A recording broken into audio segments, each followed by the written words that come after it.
Welcome back to One of the Trenches podcast. I'm Johnny Jones. He's Patches Kaplan. We're here to break down week 5 and preview week 6. Patches, what's up? Johnny, last week of September for I football know. last week, and boy, did it live up to the hype. That was Unbelievable. arguably one of the best 3, maybe even 4-day stretches of college football. Oh, yeah, you got to 3 days. count Thursday, Friday. Yeah. Yeah, exactly. 3-day stretch, pardon me, that I remember between Friday's game was just absolutely ridiculous. Cheesecake Factory pick, swing and a miss. Army is not the team that I thought they would be this year. Same with your Cheesecake Factory pick. It all lies on our boy Steve. Gross. What are you Bad. going to do? But, Yeah. that weekend of football, it was truly remarkable. I couldn't have had enough TVs up and going. No. It was just from start to finish. And I think the biggest problem with Saturday's games was the fact that Georgia, Bama, and Penn State, Oregon, 2 all-time classics, were on at the exact same time. Like, it's no secret I was at the Penn State, Oregon game. And first of all, like, insane game. Like, on the edge, standing up for 5 hours. But that being said, it was a bummer I couldn't watch Bama, Georgia, because, like, we get the TV going at the tailgate. We're trying to watch all the games, YouTube TV. I get the 4 screens going, try to get eyes on every single game going. And you're right. Like, I don't know. There was so many good games, but I think they could have put those 2 games at different time slots because it's like the average college football fan is tuned into both of those. And it is a bummer that they were at the same time. No, it was. And, with how good the games were, there were some things that I certainly didn't like out of some teams. And, I bet almost everyone and their mothers is buying into Bama right now. But you know who's selling their Bama stock? You. Me. I agree with you. I agree. I totally agree. Yards of rushing the ball against Georgia. That is god awful. 60 yards. You are not going to beat good teams come October and come November with only rushing the ball 60 yards against Georgia's 240. Yeah, so let's start there. So Alabama, Georgia, Alabama 24, Georgia 21. Dude, does Alabama, even in the Kalen DeBoer era, just seems like they still kind of own Georgia. Yeah. I don't know what that is. Georgia hasn't lost a game in you'd have to believe it is. Georgia hasn't lost a home game in 33 games to start. I think that Mike Bobo, the offensive coordinator for Georgia, called kind of a bad game. I think they came out sluggish, knowing that it was going to be a third and fourth quarter battle. They went down really quickly, 21-7, was able to come back. I think they took the lead at one point, but they were never really in control of that game, which was really unexpected. But there was a few key plays where I was just thinking to myself, what are we doing here? What are we doing here, right? We have an elite level running back, but yet Gunnar Stockton was running the ball out of shotgun on 4th and 7 or 4th and 2. And I want to get something out there, and I want to get this off my chest immediately before I forget. There is an epidemic in college football called wildcat formation. It's bad. It's bad. It's stupid. So I heard an announcer say, I don't remember who it was. He said it's 11 on 11 football. You are now the quarterback is now running the ball. It's man on man versus when a quarterback is giving it to a running back is 10 on 11, which is just so incorrect because first of all, no one's running everyone in the box, right? Yeah. We're going to have people split out wide who are irrelevant to the play. That's just natural. Secondly, and more importantly, it is man on man, but it's so stupid because you have no concept now of possibly throwing the football. It's going to be a run ball or run play, And I think that even that slight hesitation of, hey, they may run an out route here keeps the defense on their heels just enough. Yeah. And I think that wildcat is terrible. I think it is so stupid for people to be running it. The only time I like wildcat is you kind of saw Penn State have some success last year when you have like an athletic freak like Tyler Warren, like a guy, but they only ran it at the goal line. It's like just jump over, like kind of almost like old school. Before the tush push, there was like back in the day, like Tom Brady kind of just jumping over. But when you're doing it in the middle of the field, I just think it really limits you because to your point, you're right. Like spreading your best receivers outside at least poses a threat. Hey, we could in like a short down situation, at least we can get the ball out there fast. Yeah. But when you put someone who isn't gonna how many times does the wildcat guy actually throw the ball? So it makes it so much. 5%. Yeah, exactly. So it just makes your offense one dimensional in these situations. Yeah. And it was crazy because you're right. Like Nate Frazier's an awesome running back, but he was banged up. But we saw tremendous production out of Chauncey Bowen. Like he had like 100 yards. He looked like it's classic Georgia, just like a next guy in the wing, like a stable of running backs. But man, Gunnar Stockton really struggled. I also think like Kirby thought Colby Young and Zachariah Branch. Like he thought these guys were studs. They kind of struggled to get open, and that offense became one dimensional really fast. And I do have to give Ty Simpson some credit. He's a guy a lot of people have said a lot of negative things about, including us, and he looked the part. I also think that receiving core Bama has is awesome. It looks like kind of like back in the day, like Henry Ruggs, Jalen Waddle with Ryan Williams, Jeremy Bernard, and Isaiah Horton. Like they were getting the ball out fast, and I think that I don't know. After seeing Georgia get in such a shootout with Tennessee, it was very, very odd to see them lose this game, just not being able to score enough. It's typical early season. This was the exact same game in 2024, almost like pound for pound, key for key. And, I question Bama a lot for a few different reasons. And most of it surrounds the fact that Kalen DeBoer went 9-4 last year, lost 3 out of his last 5, I believe it was. And now he gets his best bud at Ryan Grubb at offensive coordinator. It kind of makes me question how much Kalen DeBoer is actually a good coach. Like if I can't win games, just like Dabo Swinney's seen this without Brett Venables, if I can't win big games without my right-hand man, who's the better coach, right? Who's the one who's making the real decisions and the hard scheming, the schematics and things like that? I think that Bama is in for a little bit of a problem moving forward with a couple different teams. I think to start that, Ty Simpson had way too much time in the pocket. I don't think he's going to get that. They went, 8 for 8 on third down in the first half? Yeah. I did want to ask you one thing about this game. Would you have one last point?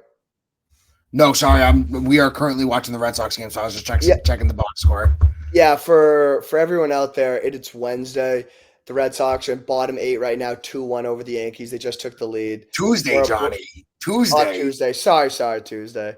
I'm all over the place today. But go Sox. Me and Pat's diehard Red Sox fans. Yeah. Incredible game going right now. Crochet shoving. But I wanted to ask you one thing about Alabama, Georgia. Last year when they played that all-time game, Alabama gets out to the lead. Georgia comes back. Alabama closes the game out.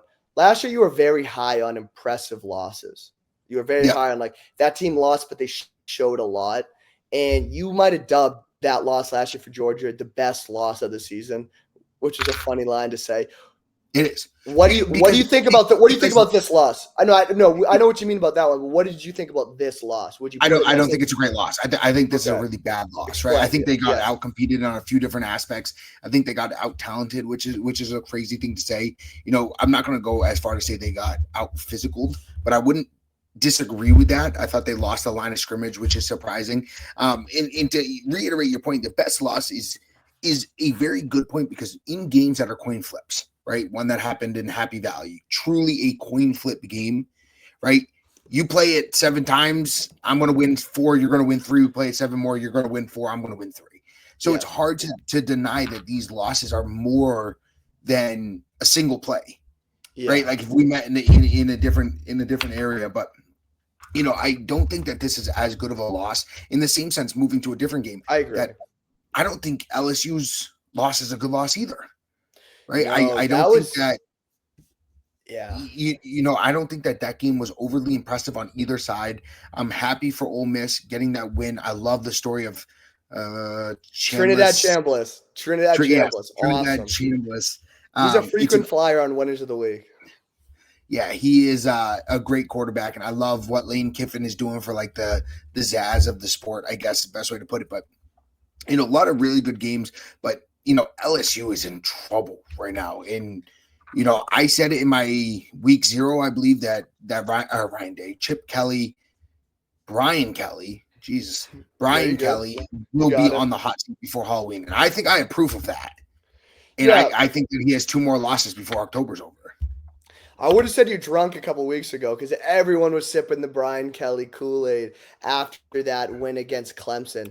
But, Clemson's gone downhill, and I just think week after week, LSU just really struggled to convert on 3rd and 4th down. I don't know. Nuss was a guy Nuss is hurt. That is undeniable. He is hurt. He cannot throw the ball right now. I know, but then take him out if he's too hurt because you have weapons around him. That's a talented offense. And I don't know.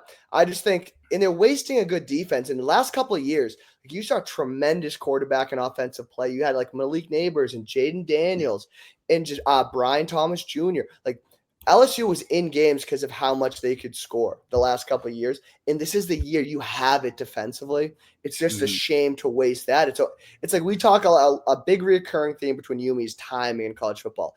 You got to time the defense, special teams, offense. Everything has to be perfect. And the last couple, and it's awful. It's like the timing of their offense and defense is two ships in the night. It kind of makes you wonder if this is too big for Brian Kelly, right? Like we're sitting here and saying, 1 year they had one of the most explosive offenses under Mike Denbrock, which I actually heard a story about Mike Denbrock. Who do you know the OC of LSU off the top of your head? OC of LSU? No, I can look it up right now. You keep talking. So rumor has it that Mike Denbrock Joe Sloan, Mike Denbrock, Brian Kelly made Mike Denbrock, the now current offensive coordinator at Notre Dame, made him co-offensive coordinators with Joe Sloan. Joe Sloan's not a good offensive coordinator. That pissed Mike Denbrock off. That's why he went to Notre Dame for a paycheck. But it makes you wonder that, like, yes, we had a great offense 1 year, 2 years, and now we have a great defense and no offense. And I'm questioning Brian Kelly's ability to handle it. And I think a lot of it comes from a culture thing. It is so established that he is just not a down south SEC guy. Right now, a program that I would buy into tenfold over him is Mississippi State. That is a Mississippi State looks great. Team. That was a team that probably hasn't been good since 2014, maybe 2015. Like really good. No. But we're talking about impressive losses. Their loss to Tennessee, they were in that game. This is a team bottom barrel SEC, bottom barrel Power 4 last year. Mississippi State's been alive in a lot of games. Obviously, the very dramatic win against Arizona State a couple of weeks ago. But this is a team that, if we're sitting together in January, they might not have the most impressive record, but I bet they're in every single one of those games. And that's a place where it's hard to win. It's hard to win. It's extremely hard. I think you have to attack the transfer portal and find those guys that are looking for a second chance and try to build a culture through that. And so, Johnny, moving to our 11 games. We had 11 games over the course of last week. And we already talked about a couple of them. Yes, we did. We're going to jump over those. We're going to revisit a lot of them. But you went 5 for 11. I also went 5 for 11. Okay. So you went Zippo. I went Zippo on our Cheesecake Factory. That brings us up to 5 points to 0 on the Cheesecake Factory. I think I got my first 2 weeks. I got my first 2 weeks and nothing after that. No, I'm ice freaking cold, but I have a win in the book. Currently, you are 21 for 39, just barely profitable on the year. I'm 17 for 39, just up under a couple units. So we talked about a few games last week. FSU at Virginia, TCU holding or heading to ASU, Notre Dame at Arkansas, USC at Illinois, Ohio State going to Washington, LSU at Ole Miss, Indiana at Iowa, Auburn at A&M, Tennessee at Mississippi State, Bama at Georgia, Oregon at Penn State. Starting with Friday night, FSU, Virginia, awesome, electric game. One of the most dangerous, scariest field floods I've ever seen. Yeah. Truly instantaneous to when the ball was dropped. I couldn't imagine if that call had to be, reviewed. Has anyone checked it on Squirrel White, the receiver? That first of all, it's crazy. That guy's name is Squirrel. But I heard he didn't make it. I heard he was turned into Flat Stanley. He just got mobbed. I didn't think. Okay, I have to put a lot of respect on the University of Virginia. I didn't know they cared about football that much.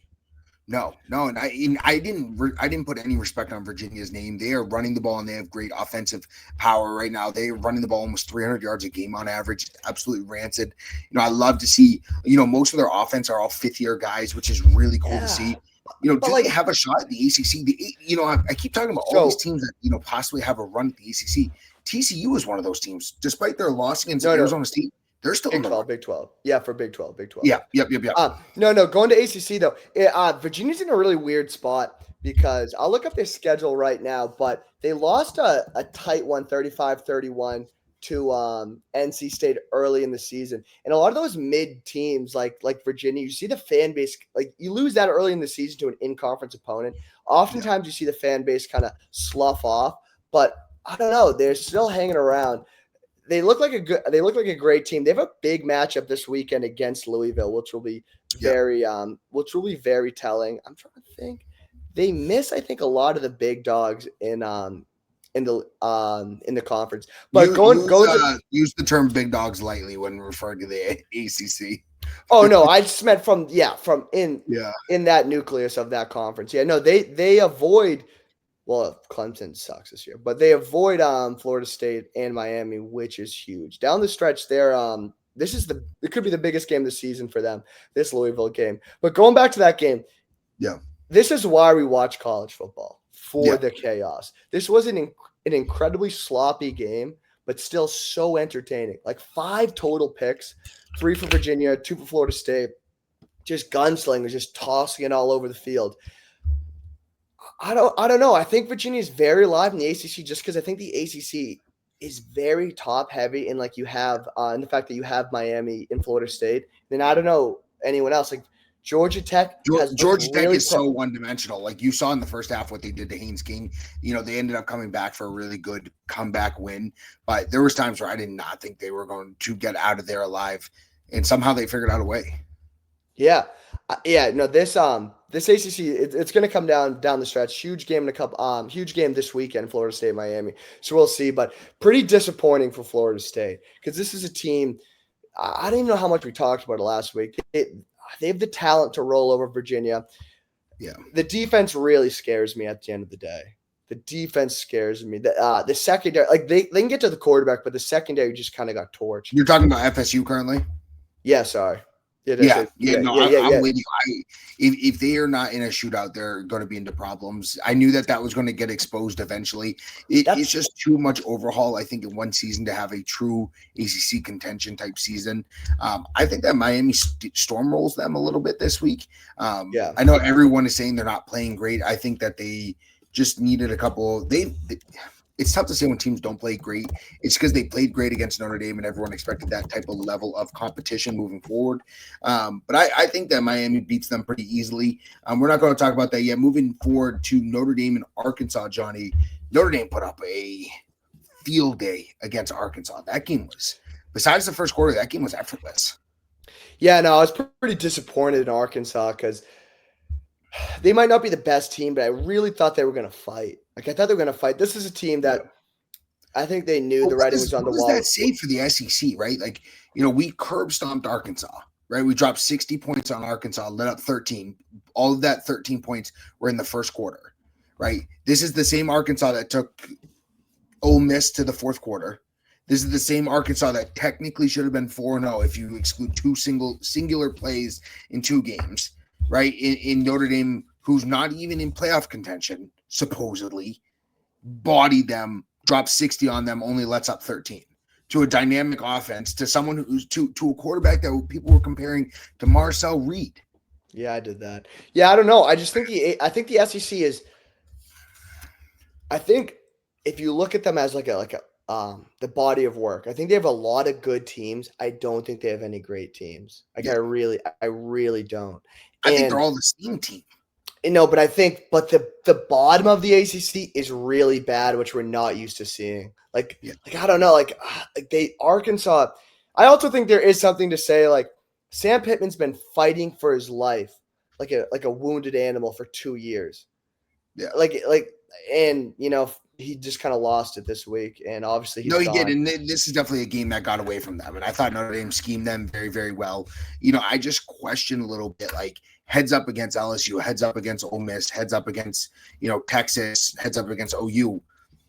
From what I'm seeing, I'm taking Notre Dame in 100% of those. Oh, yeah. And it just goes to show that we're going to end up talking about for the first time in a while about quality of losses for Notre Dame, which is sickening, but it's going to be the God's honest truth. But I was really, really impressed by the offense. I thought CJ Carr is playing like a fifth-year senior. Jeremiah Love got as many touches as we needed him to get. We saw the wide receivers start opening up. I love the play call. I love the scheming on third downs. We kept third downs to under 3rd and 6, which was beautiful to see. Defensive line, still a problem. We got to figure out how to dominate the box more than they are. We are getting pushed around. Gaps are getting bled, which is really hard to watch. One note. No, wait 1 second. Yeah. One Notre Dame related topic I wanted to bring up is I think right now you guys are going to have to ask a tremendous amount from CJ Carr because you said quality of losses. I think that's going to be a big thing. But back in the old days of the BCS, style points were huge. And I think because of the lack of top tier teams on the rest of the schedule for Notre Dame, they're going to need to put up a crazy amount of style points. Like I think they're going to start just running up the score. Like bet Notre Dame overs because I think they're really going to try to put some points on teams. Just because with USC losing, and we should talk about that game next. But with USC losing, like that was one of those teams that like, hey, if we win, we get a win against USC, that's huge for us. And after losing to Illinois, it might not be as huge, but I think if Notre Dame could just start beating the hell out of teams, like that's their best bet to say to the committee at the end, hey, we lost early in the season, but man, did we put on a show the rest of the way. It's tough because there's going to be, I think, 3 2-loss teams in the playoffs, if not even including Notre Dame. And I think that the conversation between those 3 2-loss teams is going to be more foul and more and those teams are going to be more volatile than Notre Dame. But because of the lack of being in a conference, is going to come back year over year and bite us when we don't have that perfect 12-1 13 season. Join one. You guys are good enough. You guys are good enough. Just go to the ACC. You could win it every year. We have the benefit of the doubt year in and year out to make the playoffs. If you move into the playoff conversation a little bit, you look at the Big Ten and the carnage. We have been talking nonstop about the Big 12 chaos, the SEC chaos, ACC chaos. But the Big Ten is going to have some pure carnage where we're going to see some elite level teams not make the playoffs this year. Teams that are going to be 4th and 5th, maybe even 6th in the Big Ten are going to be better than number 2, 3, 4, and 5 in the SEC, and they're not going to make the playoffs. And that's sickening. And it's tough when you have 2 mega conferences right now. So I don't blame Notre Dame for wanting to not be in the Big Ten, and then certainly not be in the ACC, where if you drop a single game like on a Friday night against Virginia, you have no chance of making the playoff because the competition is so bad right now. You know, it's tough shooting. I know, but I think, I don't know, you can't complain about not getting the perks of a conference if you don't join one. You know what I mean? I hate I guess let me say it backwards, is that I think I hate the perks that 2-loss teams are going to get for being in a conference that we will not get from not being in a conference. Yeah, but you're the only team where that's a problem. Like you're the only team where that's I think we should just automatically be invited to the playoffs majority of the team. Yeah. Majority of the time, I'll be the deciding factor if not. No, you're right. Let's put Notre Dame in let's give them a bye too. And look what happened last year when everyone argued that we shouldn't have gotten in. Let's play the national championship in South Bend, actually. Let's give them all the perks. That would be lit, and you know that. Yeah, no. Well, I got to see a game there to know. Let's go on to USC, Illinois. Illinois 34. Illinois team. Undeniably USC welcome. 32. Yeah, my first thing I was going to say is this is how a well-coached team bounces back. Because, embarrassing loss to Indiana last week. Tough spot welcoming USC. Jaden Maeva has played awesome this year. Yeah. I think Lincoln Riley expected too much of him. Dropping back 43 times, Patch. 43 times is tough for anyone. I don't care if he's a junior. But going back to Bielema, well-coached team, huge bounce back week from Altmaier. Because that offense looked anemic last week. Couldn't move the ball at all. You see Luke Altmaier go out there and throw 20 for 26 for like 300-plus yards. That's a well-coached team bouncing back. Yeah, no, you're spot on. I was really impressed by what Illinois was able to do, ultimately leaning on USC and doing exactly what we thought they would. That game went exactly how I thought it would go, except I had the coin flip on the other way. I thought USC was going to win that game just through an explosive play and Illinois not being able to catch up. But boy, was I impressed. And this is going to be really, really tough coming the conversation of being in the playoffs because they're going to have these really good mid-tier Big Ten wins, but they didn't get the one that mostly counted. And, this could be a team that one loss I got away from them really bit them in the butt. Question. Yeah. Lincoln Riley. How are we feeling about him right now? Just I, because I I'm feel like I'm feeling good. I love what he's doing in the recruiting portal. I think that's undeniable. That high school recruiting matters, culture matters. In that ultimately the program is going to be heading forward. We need to put a bigger emphasis on high school recruiting. There's teams that don't even really recruit in high school anymore. Ole Miss is one of them. Texas is one of them. You know, they're not getting top 10, top 5 recruiting classes. USC is currently at number 1. I like what Lincoln Riley is doing. I think he will get where they want to go. It's just he's got to get bigger, if that makes any sense. no, He's yeah. got to play like a Big Ten team. He's got to develop a running back. He needs someone like it's tough to say. I think he needs a first round offensive lineman, and that'll It's make all the difference in the world. just tough because you've got Caleb Williams who won the Heisman, Yeah. and it's like if I don't know if you don't see the production out of when you have the Heisman winner in your system, I don't know when you ever will. I think Lincoln Riley's a tremendous offensive coach. I don't know, just year in year out, his defenses just don't have any teeth. Don't have any teeth, and I don't know. I don't like Illinois is a team that really struggled to move the ball last week, and you saw them just fly it around the field. Yeah, no, I'm concerned a little bit about USC's ability to keep up with some of these big boys in the Big Ten. And, you know, I do think it's the same problem over and over and over again. And I don't know what the answer is to that. I think just getting better recruits and better players at USC will be a huge part to that. I think they need to go and get a really good defensive coordinator and some studs on that defensive line. Do exactly what Texas Tech is doing. You have the money in Southern Cal to do what you got to do. But in a world where USC joined the Big Ten, I was never expecting them to be able to consistently win against Oregon, Ohio State, Penn State, Michigan. So therefore, to compete in the Big Ten, you got to beat teams like Indiana, Illinois, Maryland, These are games you got to Michigan win. State. And they're not winning those games, and that's going to be problematic for them. But I still do think that this is a good team. I think that their Super Bowl is Notre Dame has me incredibly concerned because if they win out or if they beat Notre Dame, lose to Oregon, they're going to be arguably one of the best records for a 10-2 Big Ten team, and it's going to be a really tough conversation.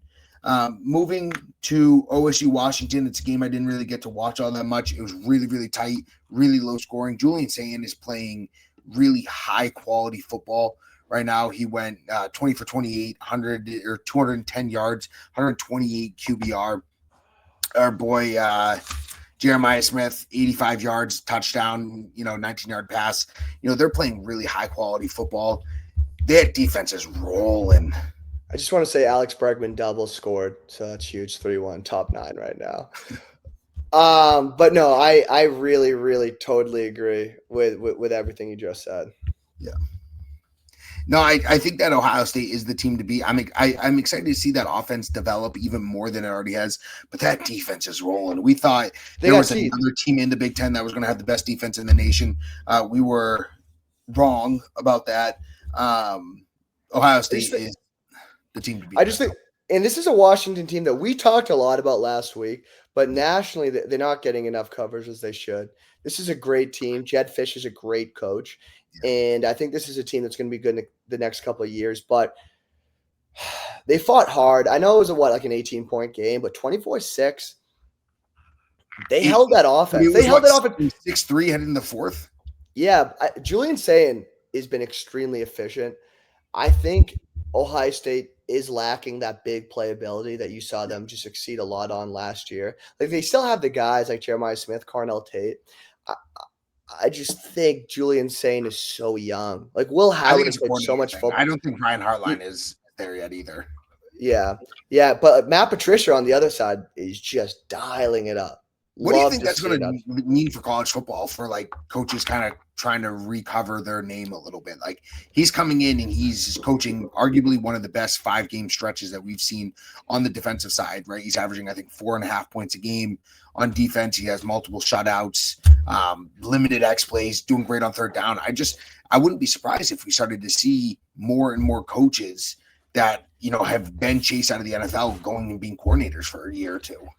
I would love it. I love characters as coordinators. Yeah. I love guys coming down, but I don't know if we'll see it a ton just because I think there's this like weird air of elitism about coaching in the NFL. Like you see a lot of college guys get a lot of success and then bump up. And the NFL is kind of like a carousel. Like guys will get fired, rehired, fired, rehired. Yeah. And I think guys like being in that. I think they like the emblem of the NFL emblem on their shirt. I don't know. I think there is some elitism with NFL coaches. So I don't know how much we'll see it, but man, it's working out for Matt Patricia. No, it really is. Heading to LSU versus Ole Miss, a great win for Ole Miss, a team that really is just taking a couple weeks to find who they are. I was writing them out. I even bet them to not make the playoffs, which was silly in hindsight. They're kind of in the running for the SEC, without a doubt in my mind. LSU, they beat LSU on tempo. They beat them on pace. They just out-schemed them across the board. I was very, very surprised to see Ole Miss drop 24 on LSU's defense. But like you and I were talking about, Nuss is hurt. There's no doubt in my mind. Nuss is hurt. Yeah. That offense is non-existent. That defense isn't as good as we thought. This LSU team screams 4 losses. And, I don't see a world where we have them in the playoffs. Yeah, no, I just think what we've seen out of the Big 12 the past 10 years where they kind of cannibalize themselves, I think we're really going to see that out of the SEC this season. I think we're going to see a lot of 2 and 3 loss teams. LSU, I do agree. I think they'll be a 4-loss team, which is pretty disappointing after just the high they ran on after week 1. Ole Miss is very confusing to me because I don't trust the defense.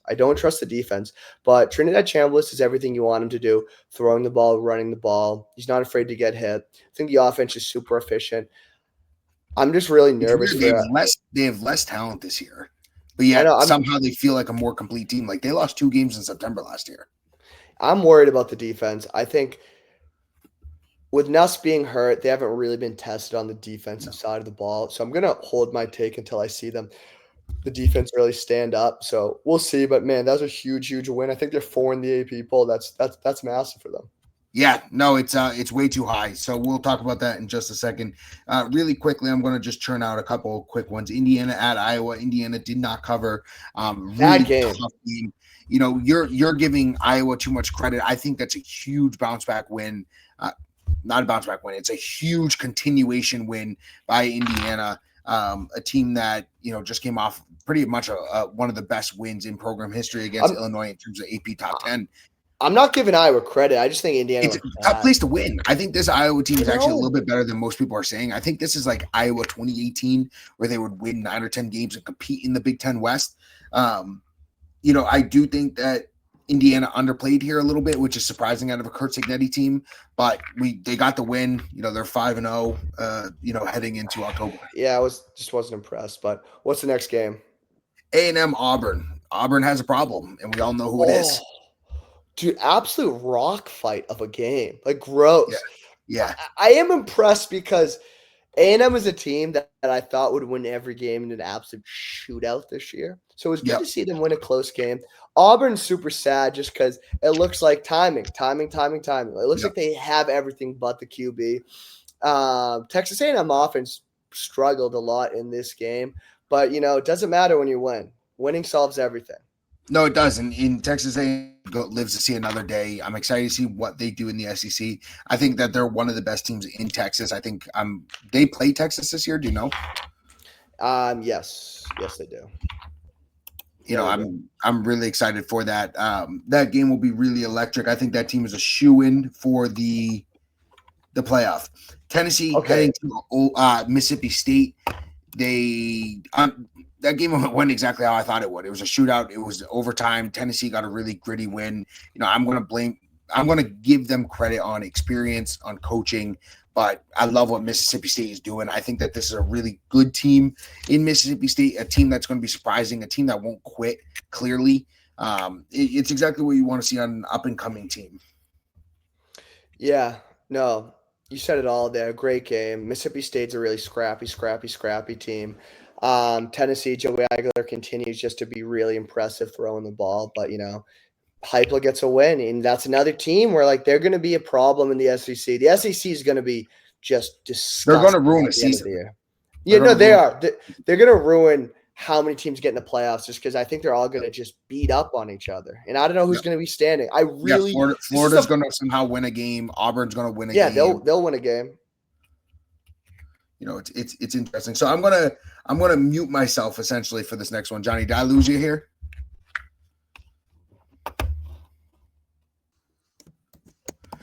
So, Johnny, I'm going to essentially mute myself on this next one. I want to hear your opinion in depth about the Nittany Lions and our friends at Oregon.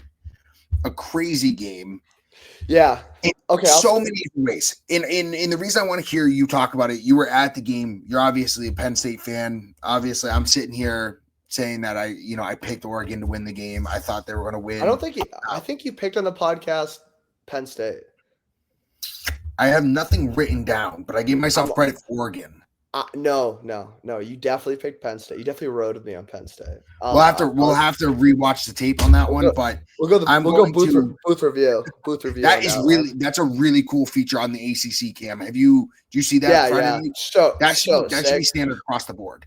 So sick. I've never been around something that I love so much so instantly. I was like, this is absolutely amazing. But you were at the game here. These are two elite level teams in the Big Ten. Awesome teams. Two teams thrown into a coliseum, essentially. Yeah, this is podcaster in expert mode because you got me talking Penn State, Oregon, two teams I love. Penn State, obviously, I'm a bigger fan of. Carly Jones, sophomore down there. Also, Red Sox, Yankees, bottom 9. Red Sox up 3-1 right now. So absolute pressure chamber right now. But let's go. First off, huge shout out. Yeah, Stadium Pulse. Huge shout out to the Stadium Pulse at Penn State. Man, that environment was so sick. Final tally, people in the game, 111,015 people. It's the 4th largest stadium in the world. After going into next football season, it'll be the 3rd largest because they're adding an upper deck that's going to make it bigger than the big house at Michigan. 5 hours, man. It's double overtime game. Everyone's standing. Everyone's screaming. Standing right next to my dad. No idea what he was saying. Talking about the game. That's just how loud it was. It was amazing. That being said, I have to give so much credit to Dante Moore. I don't know if you've seen any of the tape cut-ups. Jack Jones, big offensive line coach, he spotted it in game. I saw a lot of analysts talking about it after the game. So what Oregon was doing is how they would snap the ball was it was so loud they obviously couldn't hear Dante Moore. So their right guard was looking back at Dante Moore the whole time. And the second he had all the pre-snap adjustments, he would signal to the right guard.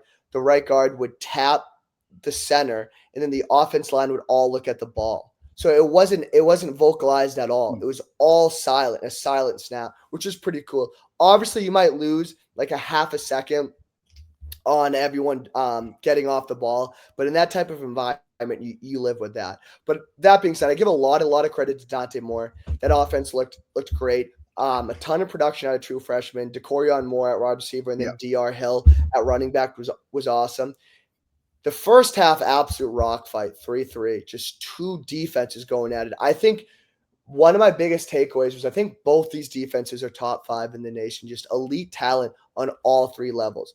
Obviously, for Oregon, you've got Mateo Ueglege. Penn State, you got Dennis Sutton.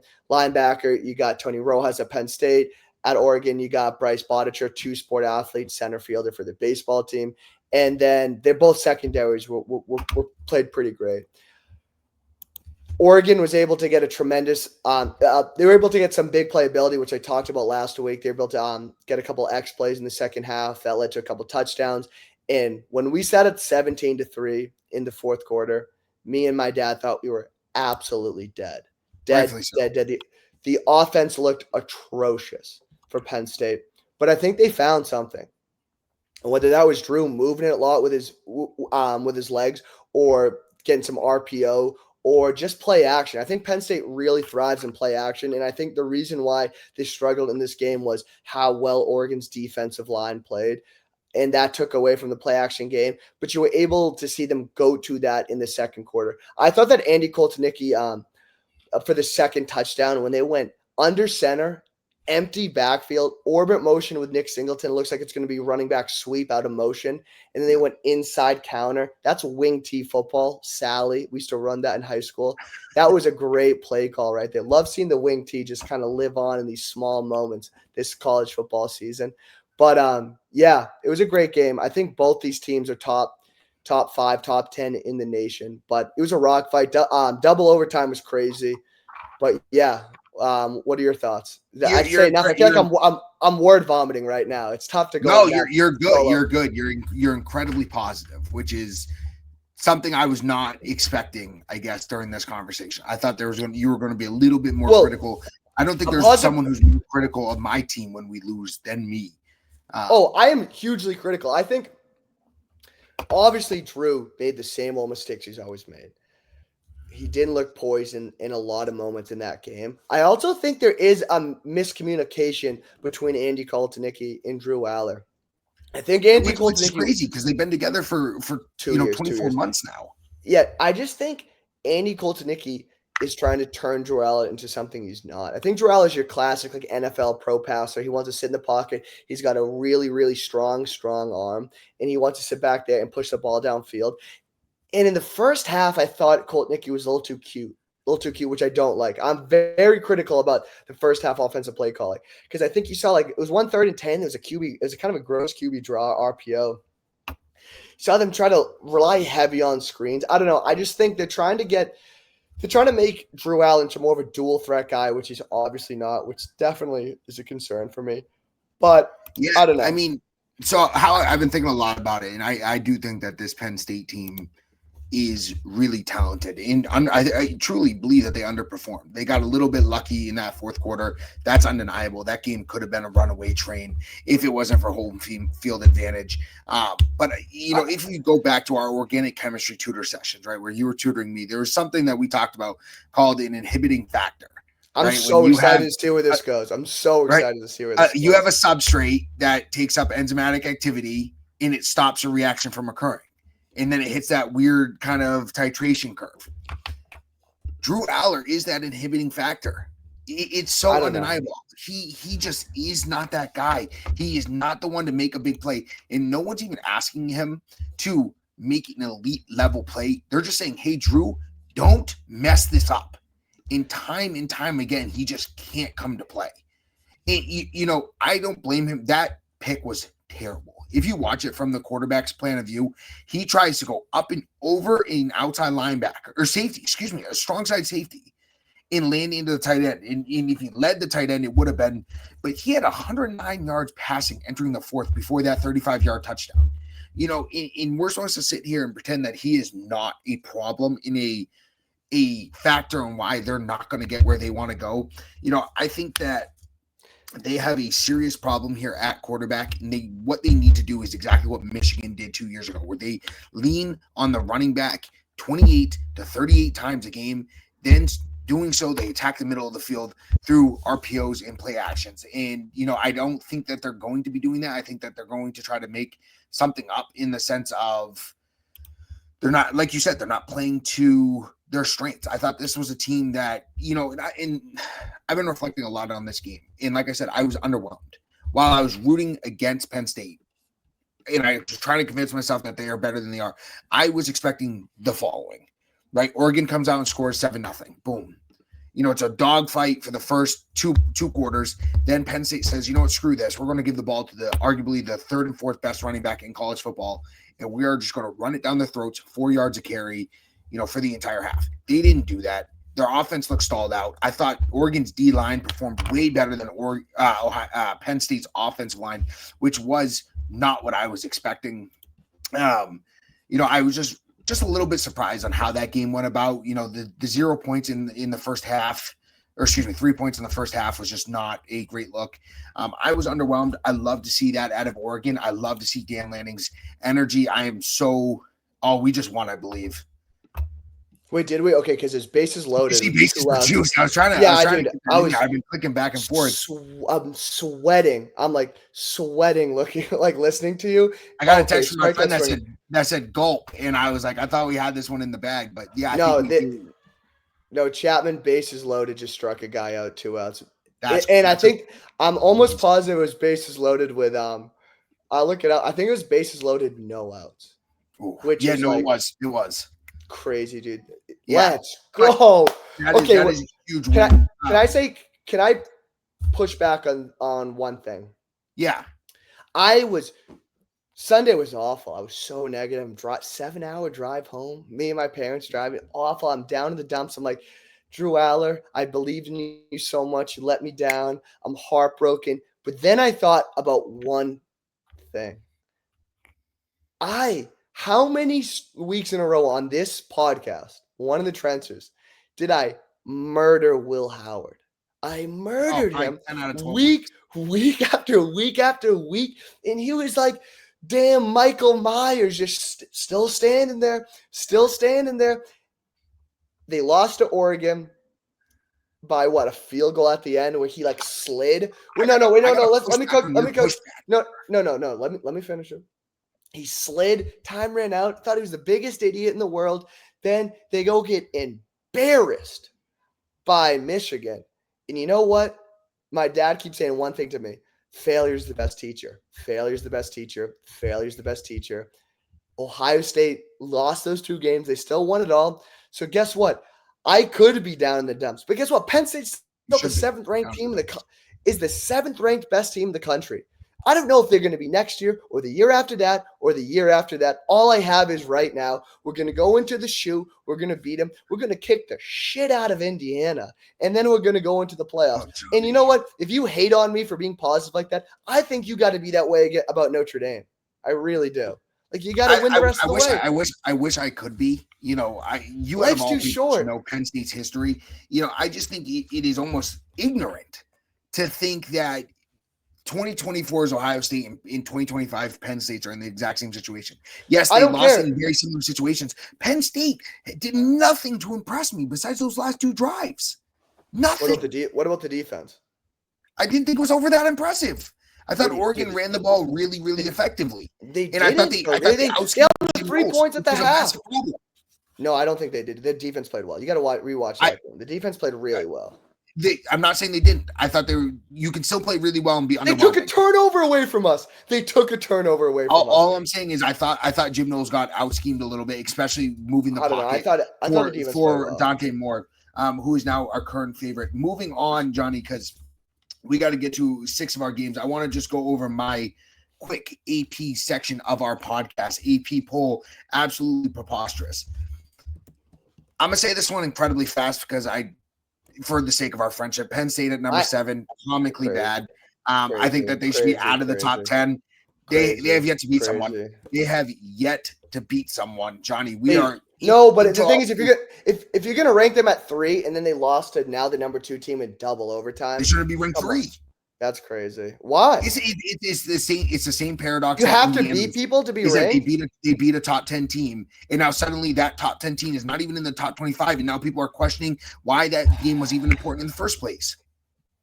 I don't know. I disagree. I think that their schedule could almost be a problem. They don't play anyone. I think they're going to struggle tremendously in 3 more games this year if they don't get their act together. You will remember our bet. If they lose to Indiana, you are wearing wear a wig. Yeah, no, 100%. You're gonna wear a wig because they're gonna kick. I think I'm gonna buy. No, I think first of all that's not the bet. Second of all, I think I'm gonna buy tickets to that game. Let's go, you and me. Let's go to Indiana, Penn State. That'd be crazy. No, it's not gonna be. Let's do it then. Let's do it. We can buy the wig, and then whoever loses just wears it the rest of the day. Just the rest of the weekend. Yeah, it'd be awesome. Okay, moving on. Let's keep going. Moving on. I think LSU at 13 is actually comically bad. That is not a 13th ranked team, right? They're only holding on to preseason rankings in that win against Clemson. We've already very, very established that Clemson win is not impressive. They have not looked good besides that. They are underperforming offensively. Their defense is not performing the way it should be.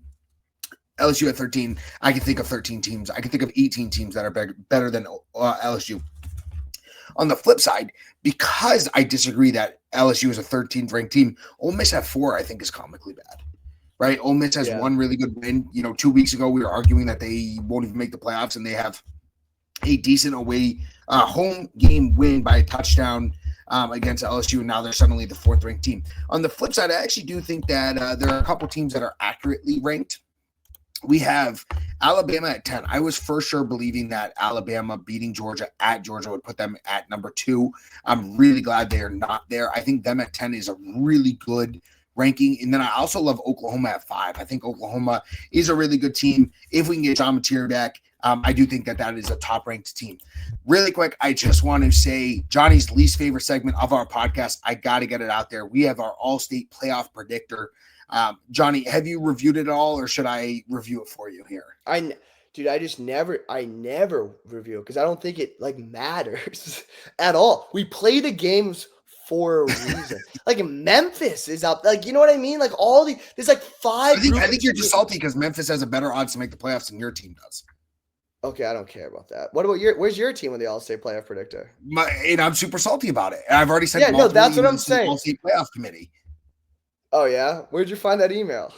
I made it up, and hopefully it gets through to them. But all I'm saying is that there is some truth to it when you take a step back and you look at the teams. And the reason I want to talk about that is that the structure of the playoff is going to get extremely convoluted because I originally thought it was going to be 4 from the Big Ten and 4 from the SEC. And the reason I thought that was because there's so much disparity between the SEC's commissioner and the Big Ten's commissioner, each wanting their own little thing. I don't know if you followed much of what the Big Ten predicted, getting 28 plus teams in the playoffs total. And that's because they want more teams in the playoff and they think that they should be represented. The reason I want to talk about this is that we have 3 teams that have greater than a 65% chance to make the playoff, according to the All-State playoff predictor. Oregon at 87%, tied with Ohio State also at 87%, then Indiana at 68%. Right, so we have 3 teams that have better than a 65% chance. Then scrolling down, we have multiple other Big Ten teams. Michigan at 34%, Penn State 23%, USC 21%. It's just crazy the battle that is going to happen. And that's why I'm a little bit concerned for your Nittany Lions is that like there are so many teams that are in the runnings that won another coin flip game and they're on the edge of not making the playoff.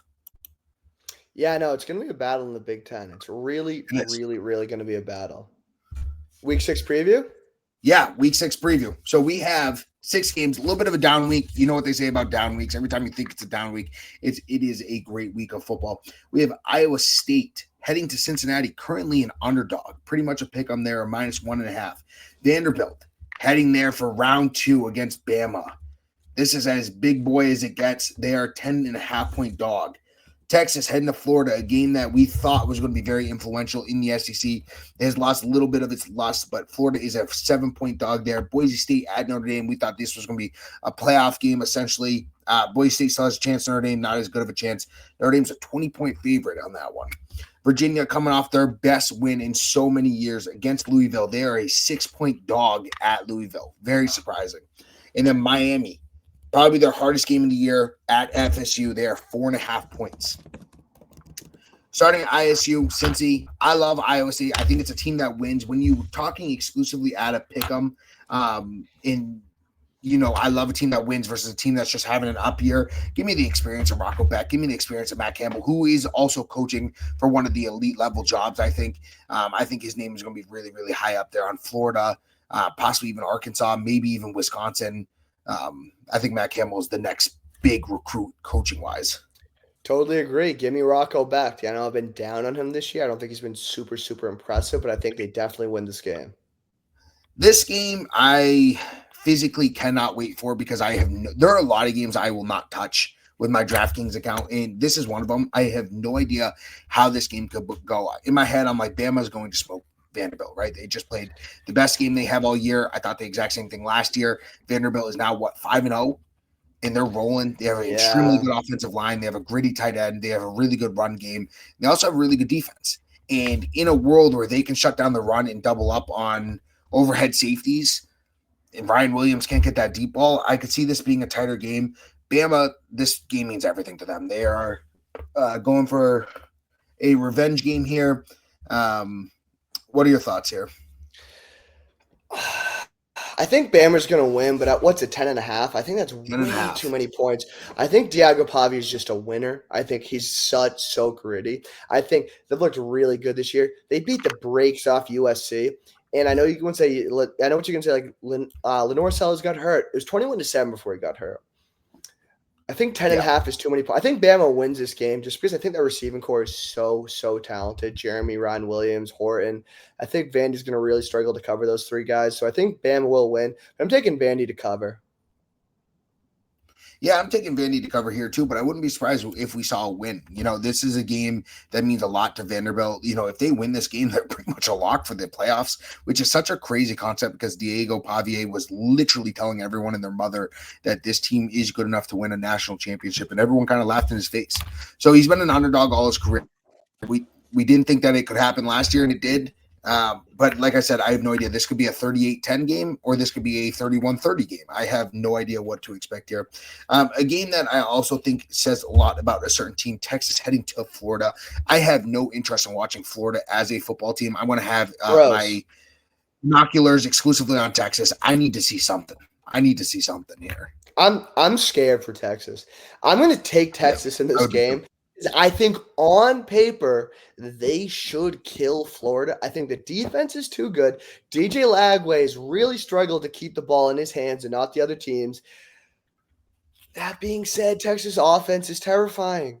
I don't know. Yeah. Arch Manning is it's the same argument you and I have made now for 3 years, Johnny, is that Texas's offense has all these crazy level freak athletes, but for some reason, it just makes no sense why they can't generate any kind of explosivity.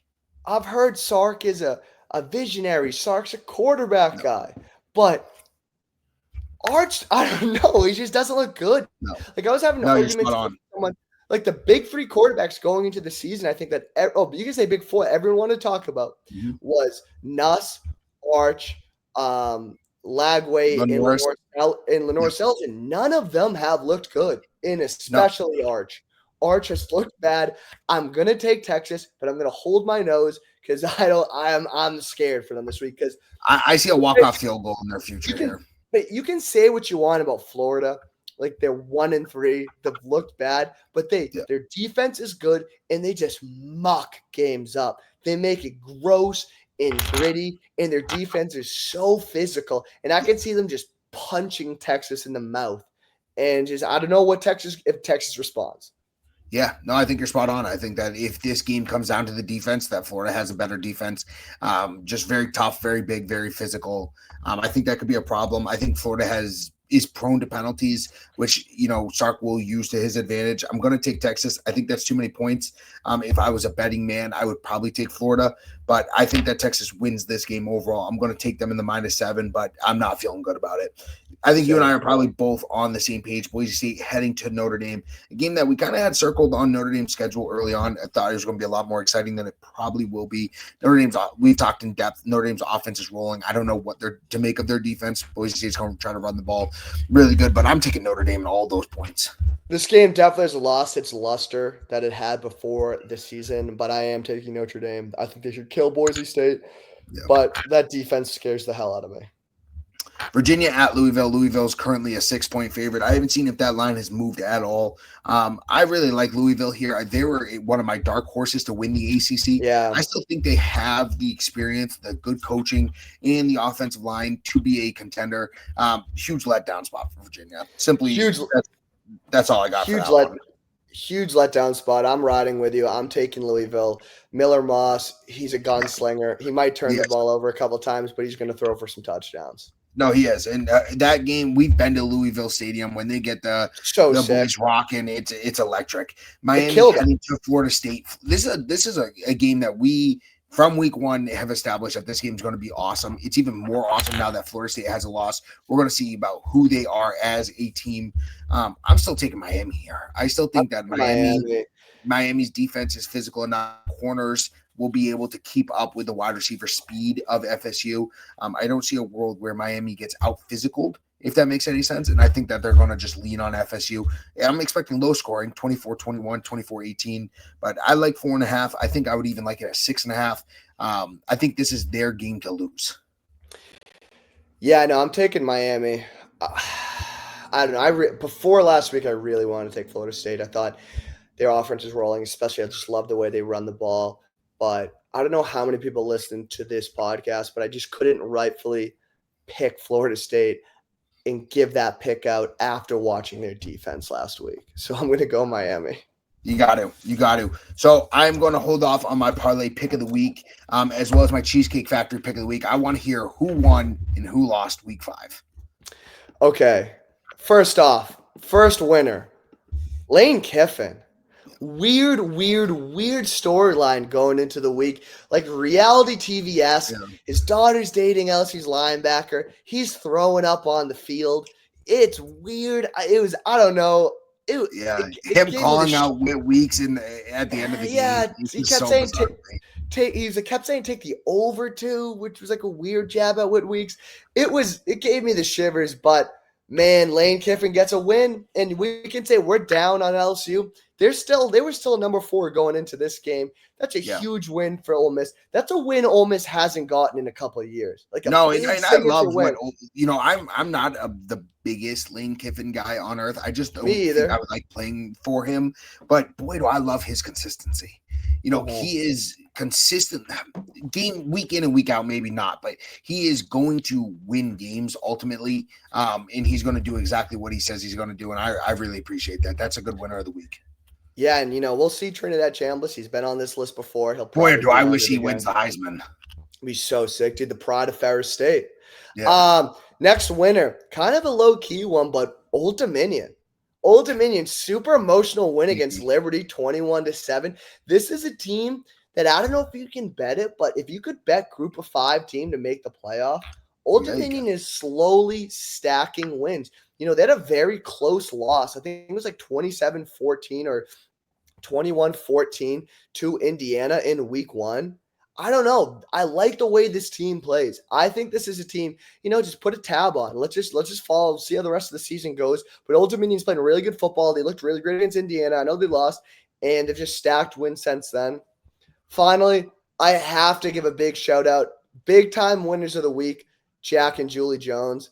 They put on a 10-hour tailgate in Happy Valley. Like, that's an insane amount of time. We got there at 9 a.m. We went into the game at 7. Crazy stuff. They had the bagels on the Blackstone. They had over under. How many dogs. calories did you consume? Oh, disgusting amount. 6,000. Oh yeah, man. Burgers, dogs, sausages, peppers, onions. Jack made 2 calzones. We had buffalo chicken dip. We had whoopie pies for dessert.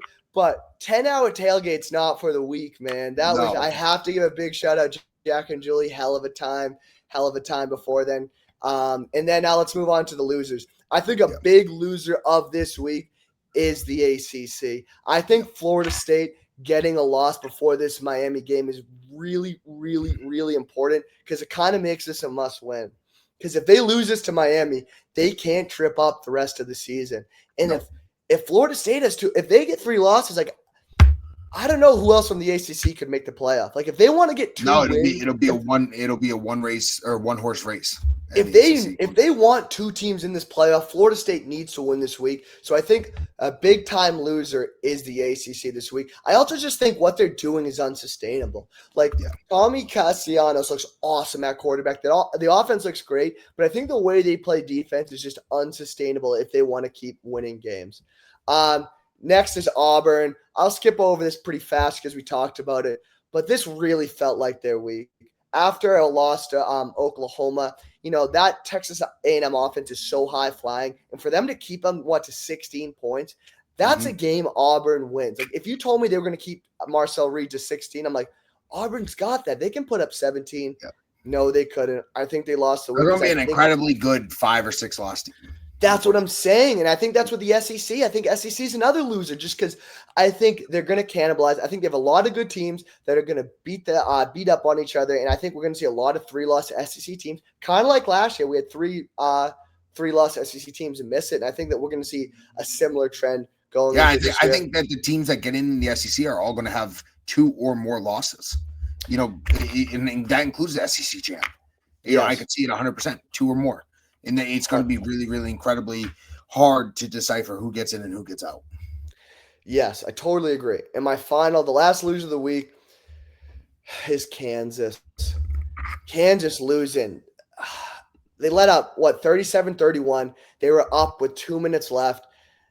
1 minute drive. They let up a 1 minute drive to Cincy in the last minute of the game to score. 30 seconds left. This seemed like Lance Leipold seems like a guy that he's a great, great coach. No one's denying that. I feel like they're in every single game, but I feel like they always lose the close one. What the 3-2 in the year, and those 2 losses to Ben in. But this was a game I really thought Kansas was going to come out the winner. I thought they were going to gain some momentum in the Big 12. But I don't know. They just Nebraska's praying for a Cincy win, and then they're also praying this week for another Cincy win because that makes their win in week 1 just that much more impressive. But yeah, no, tough one. Tough one. Let's see. What's your cheesecake patch? Give it to the people. I like Maryland plus 6.5. I think that this Maryland team is gritty. I think that the spread is just too big. I love the fact that they are just under a touchdown favorite. I'm going to take them to win outright here. Okay, for my cheesecake, we're flying to the West Coast. I'm doing Cal plus 3. Well, obviously they're plus 3, but cheesecake, they got to win outright. Yep. Plus 3 at home versus Duke. I know I picked against Duke and got burned last week, but you know what? They didn't have it. They didn't have Angeli. But do you know who Cal has? JKS. I am going to try my best on this. Jaron Kiwa Sagapalautele. Gritty guy. He's going to be a guy to watch. Next couple of years, he plays tremendously efficient football. He's a quarterback. Cal's a quarterback factory. He's only 5'10.5". He's super short. He's short, but man, he's a guy that Cal was on him early. He flipped to Oregon. Oregon tried to get him the bag late. I think JKS thought he was too good to sit behind Dante Moore, which he's kind of shown. He's playing really good football. Yeah. So he goes back to Cal, and he's playing awesome. I think they have Duke at home this week. What's your parlay? Awesome pick. I love I got 3 games here. So far I have not hit a single parlay, so I'm asking our listeners to stick with me here. I love Mississippi State plus 14. I think that spread is just way too big. Way too big. I love Texas Tech minus 11.5 against Houston. I think Texas Tech needs to continue to improve. I think 11.5 is not enough. I see that being closer to an 18-point game. And then ultimately, I love Notre Dame at the over for the Notre Dame game, 62.5. I think they'd easily drop 40. I still don't trust our defense at all. I think that Boise State could get 18 points. So ultimately, you're asking our guys to get 44, which I think can happen. That pays $5.82, $10 net to $58. Give me that. Awesome. Love it. I got 4 picks this week. My parlay, we're going to start Baylor minus 6.5 versus KSU. Sawyer Robertson, he's been electric all year. He scores a ton of points. 6.5 is a little too much. This is a game I wouldn't have picked at the beginning of the season. I was very high in Kansas State. They've been very disappointing. So give me Baylor there. Then Texas minus 7.5. I'm so scared about that, but I picked it in the picks. I'll pick it in this. I think they're too good to be in a game with Florida. Next, we talked about Iowa State plus 1.5 at Cincy. Rocco Beck, give me that. And finally, UNLV money line at Wyoming. Dan Mullen, love him. Great coach. I think they have Wyoming's number this week. That is plus 1020. So $10 wins you 112. That ain't bad, Johnny. That's actually a really good one. I would probably stretch that line or shrink that line on Texas to 5, maybe even 4. Just because I can see that being a 27-23 type game. But, I think we have 2 winners. And, like we said, this isn't a crazy high action week, but I do think that there's a lot of influence in the playoff race this week. We're all obviously in conference play. It's just going to continue to get better and better. Yeah, I love it. I'm pumped for this weekend, Patch. Yeah, some great baseball on this week, some great football on this week. Go Sox. Can't wait. Cannot wait. Yeah, me too. Go Sox. I'll see you later. Go Sox. All right, Johnny. We will talk more next week. See ya.